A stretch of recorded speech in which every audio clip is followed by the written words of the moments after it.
Welcome back to the best weight loss podcast in the world, Cheating on Fat, where the fat is burning and the wheels are turning. I am one of your tall, dark, and handsome hosts, the fatty daddy himself, Danny Mabley. To my right, I have the Italian stallion, John Arpino. How you doing, pal? I'm doing good, man. Today we got a little bit more of a serious one. It's still going to be fun, but it's a little more serious. Yeah. What are we talking about, Johnny boy? You know, there is this statistic that says 95% of all weight loss diets, they all fail. And I think our viewers would like to know, is it even worth starting this journey if that is the statistic? Yeah, I mean, this podcast, the reality is like, I did weight loss one time without help, although I was on ADHD medication, but now I'm on a GLP-1. You did surgery. Yes, sir. The idea now that that's the only way to really truly achieve sustained weight loss, right, is more prevalent than I would say than ever, right? Mm-hmm. The idea that it's not just possible for anyone to do, the messaging is getting a little bit more one-sided. So we just wanted to come on here and kind of chat about like, what is that actually like? What do we think about it? And kind of go from there. So to start off, just plain and simple, no, like weight loss definitely is possible, I think, for everyone to achieve through one way or another. Yeah. And the reality is some people are going to be able to achieve it naturally with no help, with just good old diet and exercise. Some people are going to need some tools, Absolutely. whether it be a GLP-1 or bariatric surgery, weight loss surgery. yeah, WLS. VSG. Wait, VSG is like the specific one, right? VSG is like, is one of the specific Is there ones. abbreviation for the other one? There's just There's RNI and RNY, which is like the I'm going to always mess this up. Duodenal switch, which Do what? Yeah, exactly. Duodenal? Duodenal, not what you're thinking. Duodenal? So I totally Great start of butchered this that. podcast. Wonderful start. Fabulous. We just lost half of our viewers. Yeah, absolutely. But what you're here for. so there's that, and then there's Yes, VSG. no, there's VSG, and then there's gastric bypass. I'm sorry. So then there you have that, and then there's a newer one that GBY? Is that what you? OBGYN? No. It's esophageal gastric sleeve surgery. So instead of them like poking 5 holes in your stomach and doing it with robotics, they go down your esophagus, and it's still with robotics, but yeah, it's like more like an endoscopy. It's wild. Endoscopy.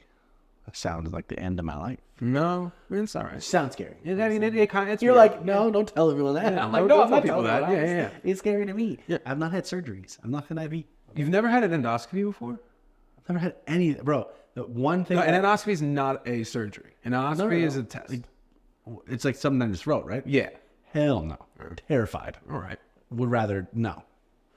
Dude, waking up with like a tube in my throat is one of like my biggest fears of life. Oh, 100%. I have that fear too every time before I go into I hate surgery. choking or gagging. Like when I got my braces, that's how I look. When I got my braces when I was a teenager, we're starting off with a tangent, but I got my teeth like you have to get molded. I hated that. I don't know if you ever had Yeah, braces. it was the worst. Yeah, so you got to get molded, and the first time I did the mold, no problem. I didn't even nothing. Oh, really? Yeah, like it felt full, but it was like whatever.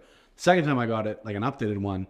I gagged on it, and as I gagged, the orthodontist on it, assistant or whatever, she went to grab it out of my mouth, and I grabbed her hand and I felt so bad, but I just squeezed, like it just a reaction, like a visceral reaction. I like squeezed and was like, oh, and she was like, let go, and I was like, I'm sorry, and she like grabbed it out of my mouth, and I was like, oh my god, I'm so sorry, like I didn't need to do that. I just have really bad anxiety when it comes to like gagging and throwing up. I like how your Canadian slipped in there. Sorry, I'm so sorry. I'm so sorry, so sorry. Shout out Ryan Reynolds. Yeah, it was bad, and so like waking up like gagging on something on a tube in my throat.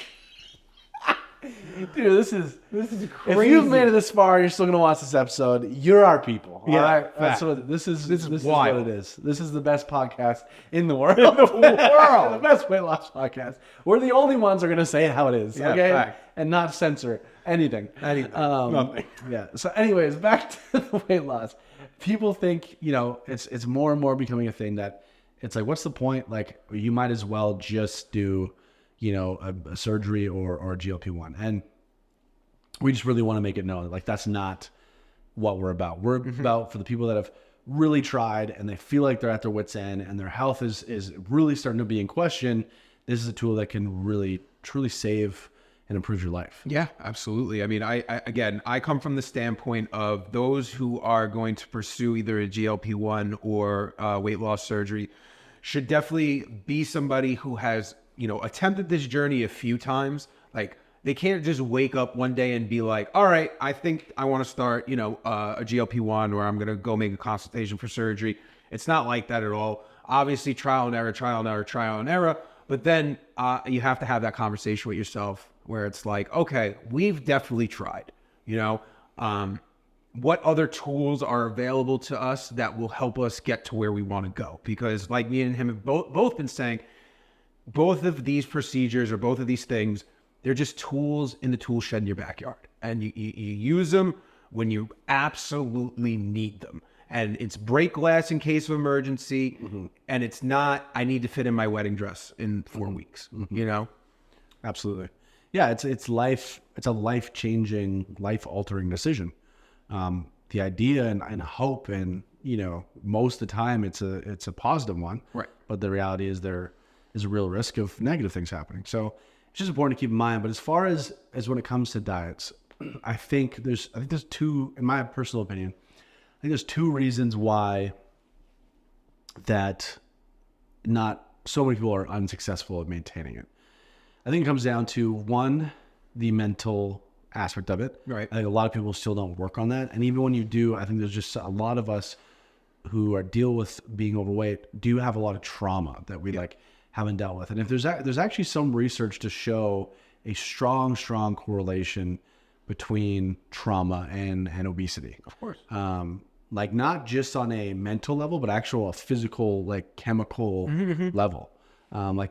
If you've read the book Body Keeps the Score, they mentioned in that book as far as your trauma can show up in a way of like you eat more and then and your hunger levels are just a little bit off, or there's real thing. Not everyone's gonna agree with it, or we don't have enough research to really show guaranteed. But I really think within the next 10 to 20 years, there's gonna be a lot more stuff that comes out to show that people that deal with being overweight or obese are dealing with something in particular that's making it so that it's very difficult for them to achieve the goal they want to achieve. That's the first thing. The second, I would say, is just an overall knowledge piece. I just think that we are kind of almost blessed in a sense to have found this industry or this community rather, and have learned and caught ourselves what we know to be the science of weight loss, right? Not everyone one's going to do that, and two, the general population, the people who really are I want to lose weight but I have nowhere idea to start, we think of everyone knows what a macro is. There's so many people in the world that still don't even know what that is.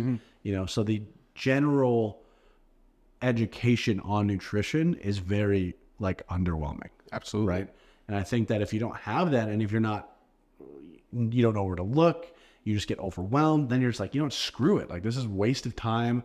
I'm tired of this. It's affecting my mental health in a wrong way.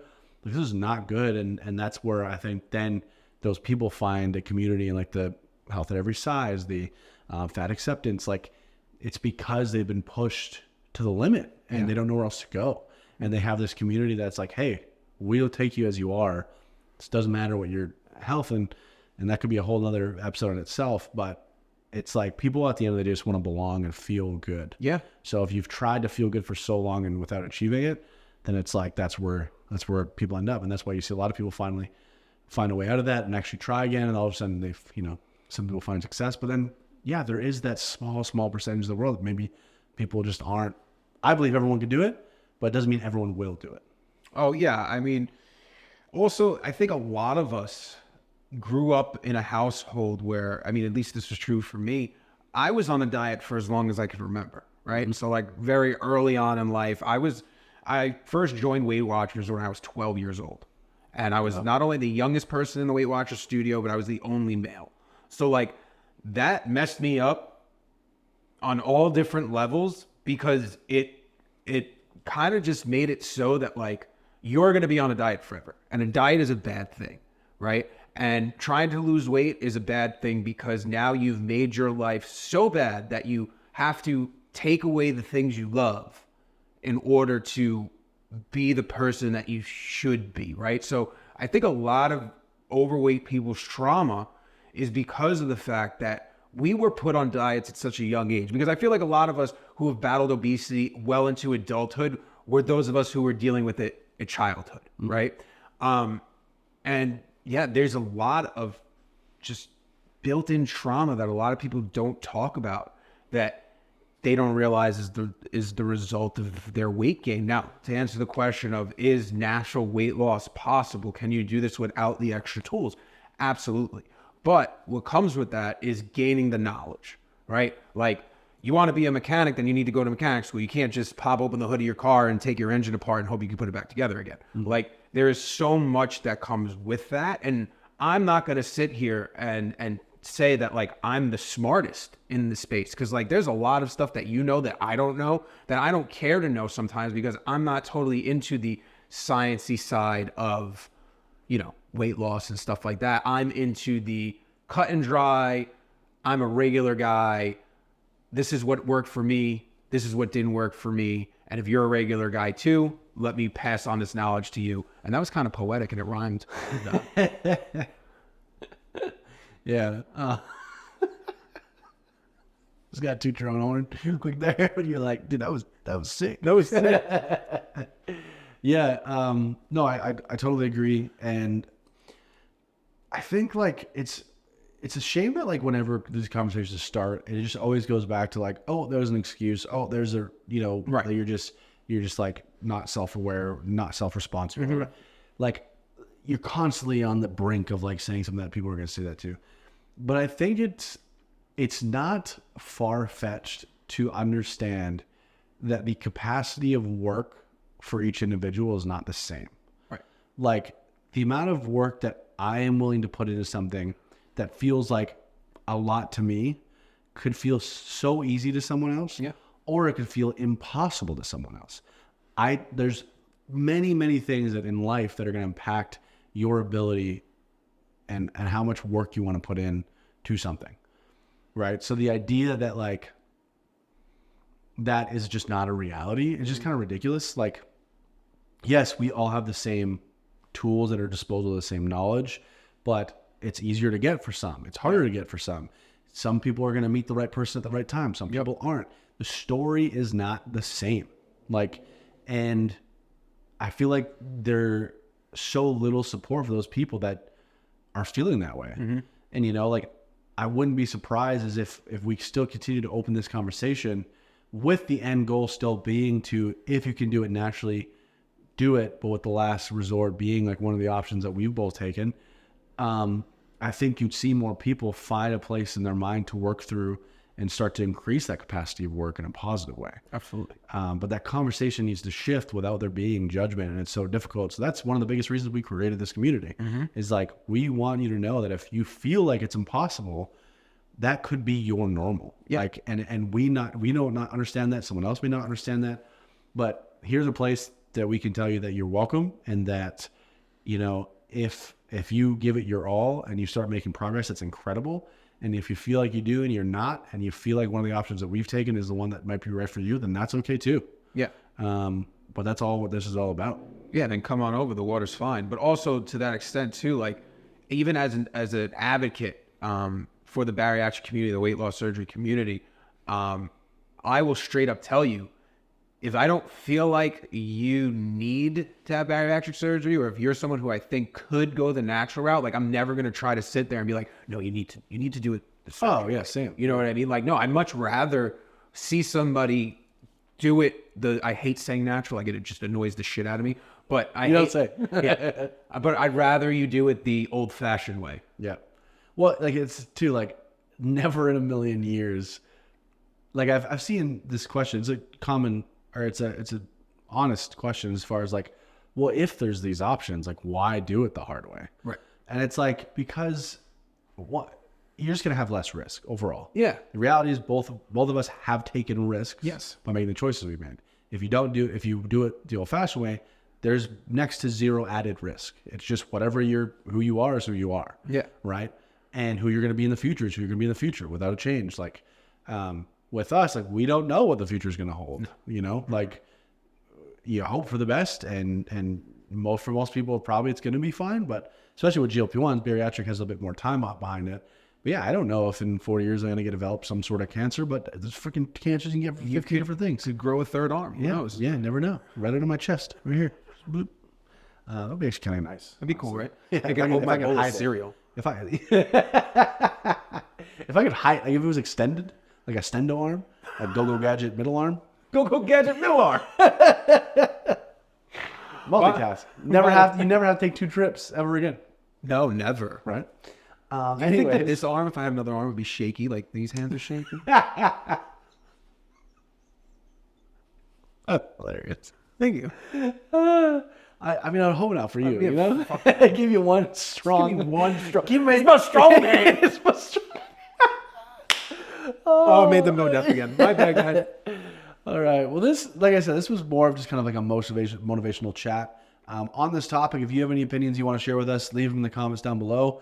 I think, how much time do we have here on the camera? A few questions. Oh, you got a little question. I got a few questions, my guy. Oh, and also going forward, I just want to say this. I actually really like if we call natural weight loss the old-fashioned way on this podcast going forward. I'm actually more comfortable with that. Sounds good, man. You unnatural bitch. No, I was kidding. Can't fathom how you unnaturally lose weight. I don't understand that. That's so unnatural. Yeah. You're injecting and chopping yourself up. Okay. Let's start with Max Walker, 1993. This one's directed to me. How are you feeling restarting your journey? This is the best I've felt in years. You know, just to be transparent. You know, it's been a long battle. It was a few years of a lot of frustration. Yeah. And so for me, finally making the decision to start GLP-1, like, you know, we are going to share the positives. That is the reality. For me, it's been like night and day, life-changing difference. You know, but I know it's not like that for everyone. So for me and my journey and my own to share with you guys, it's been life-changing. So, and I'm more on track than I've been on in years. And I really think that this time is like my time, you know? I think this is it. All right, John Cena. My time is now. My time is You can't see me. that was a GLP-1. Says look for another one. Are you guys? This is from Wave God NYC. Hey. It says Wave God. Like waves as in waves? As in like wavy. I don't know. We'll see. Are you guys afraid to go back into binge eating? And if so, how do you control the temptation? So I don't know if you've ever I've never technically been diagnosed, but I definitely Yeah, I've if you never look been up the diagnosed technical, like what they look for, I match those criteria. Am I worried? I mean, the honest thing is that controlling the temptations are still there, even with GLP-1 and weight loss surgery. Yes. I mean, so here's the thing, right? Binges happen, right? And I think the amount of binges that happen over time will obviously decrease. But to say that the urge to binge will be gone forever, I can't support that. To say that there's not going to be a time where a binge happens, I can't say that that's ever, going to happen. But what I can say is, over this journey, you will definitely learn how to bounce back quicker from a binge when a binge happens. Like that, I've definitely come more to terms with, I couldn't tell you the last time that I went through 4 bags of chips and totally binged out. Yeah. I mean, before GLP-1, I was binging pretty often. Yeah. And I don't know if I've met someone that specifically deals with binge eating disorder and also being obese or struggling with obesity for the most of their life. I don't think I've ever met anyone that's fully oh yeah, I don't have it anymore. No, yeah, exactly. Yeah, no, I've seen people who had binge eating during college and one of the family member I have, they dealt with that with sports and stuff and then have not had an issue working through that since. Okay. So for people who don't have both kind of together, I think the both together, it's almost like it's kind of comes coincide, together, right? Yeah. In a way, it's usually pretty common. For me, I will just say like the GLP-1's pretty much nipped it in the butt. Like as far as a binge goes, like I'll make the not best choice. Yeah. But it'll be one meal, not Right. entire 3 days, or Correct. an entire day, or I ordered from 2 different restaurants. Like Those were the days. no, I mean like, dude, like we've talked about it with fast food thing before, but there would be some times where like during a day, like I would, DoorDash gives you that like, hey, on the way back. this restaurant, do you want to pick something else up? I'm like, yeah, might as well hit up some dessert. Yeah. So yeah, it definitely minimizes it. It can and will happen. The biggest thing is just like knowing that it doesn't have anything to do with you being a good or a bad or a less than person. It's just something that happens, something that we're going to constantly work through. And it's something that you just have to be and work at being okay with and like moving on, right? Like the next meal or the next day or whatever it is, just like what you've been doing and what's been working, that's what you just have to continue to do. Absolutely. If you have 30 good days and 4 bad, that's still incredible. Some people beat themselves up a lot. I think if you live in the past, you're going to stay in the past, right? So if you constantly focus on, if a binge happens and you constantly focus on that binge, the binge is just going to continue, right? But if you look at it like, okay, it happened and today's a new day and we just jump right back into the routine we had before the binge happened, you're more likely than not going to binge that day, the next day. You follow what I'm saying? Like, but if you're someone who does have a diagnosed binge eating disorder, again, speak to your doctor about different ways that you can combat that. But again, being consistent, staying on track, and you just can't think, hey, it's gone forever. Yeah. I mean, for me, I went to therapy. I forgot to kind of clarify that. Worked on it through therapy. It didn't take it away, but definitely helped. But that just helped a lot of areas of my life, just working through stuff. Hey, listen, it's the trauma, right? It's all that trauma. We all have stuff, man. Yeah. All right.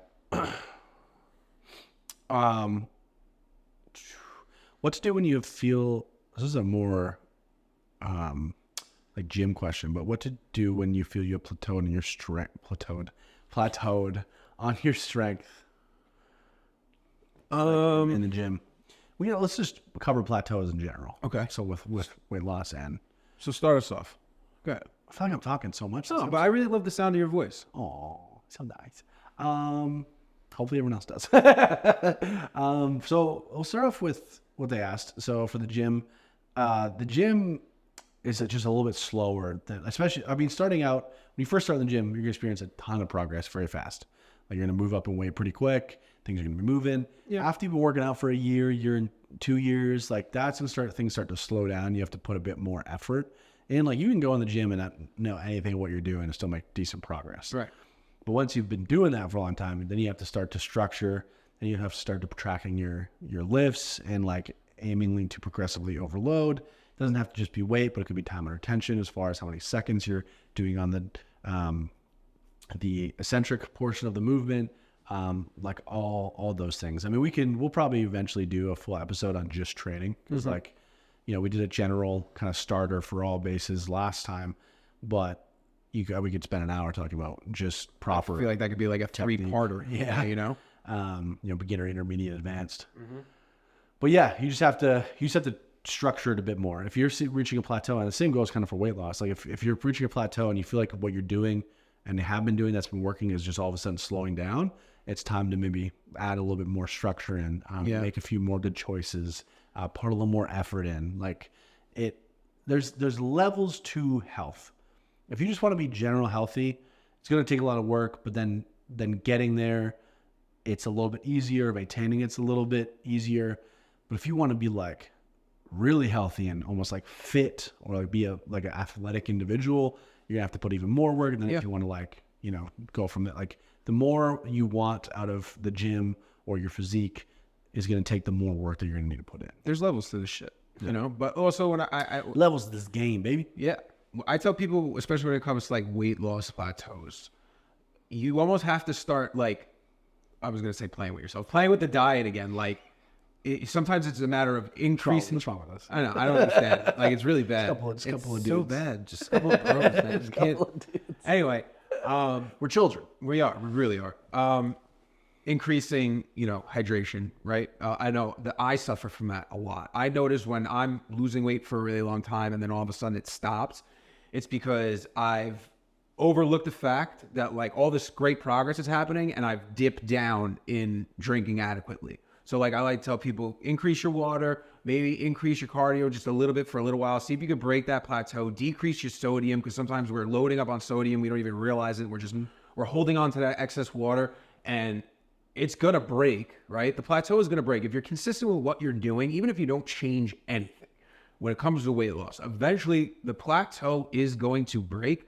You just have to work through it, right? Yeah. There's also, depends what you define as a plateau. That Because too. if you've been the same way for 3 days, like that's nothing. Yeah. I would even say that like sometime, like I would say that 2-week mark, if stuff's still not moved, that's where you can start to think about adjusting.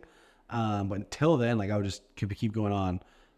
But if you've reached a plateau over 2 weeks, that's like, think about it. And then if it's gone for a month, then it's like, okay, I need to make a big change. Yeah. Then you're really in a plateau. Yeah. Yeah. Sure. But still, like I've seen after 2 weeks, all of a sudden I dropped 2 pounds out of nowhere. Yeah.